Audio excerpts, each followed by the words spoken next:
Isometriske modstandstest udføres for at afsløre smerter fra muskler og sener og eventuel bursit.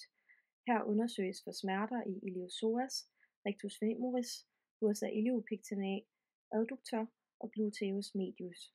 Da leddet ikke bevæges, udelukkes ledsmerter. Patientens ben løftes fra lejet, og patienten bedes om at holde benet, mens undersøgeren trykker benet nedad. Dette kan udløse smerter fra iliopsoas, rectus femoris og bursa iliopectorae. Hofte og knæ bøjes til 90 grader.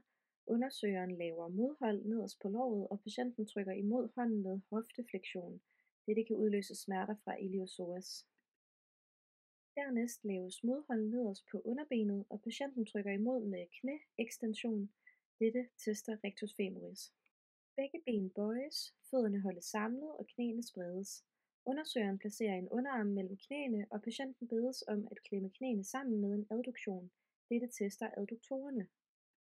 Dernæst holder undersøgeren knæene samlet, og patienten trykker udad i abduktion. Dette tester gluteus medius.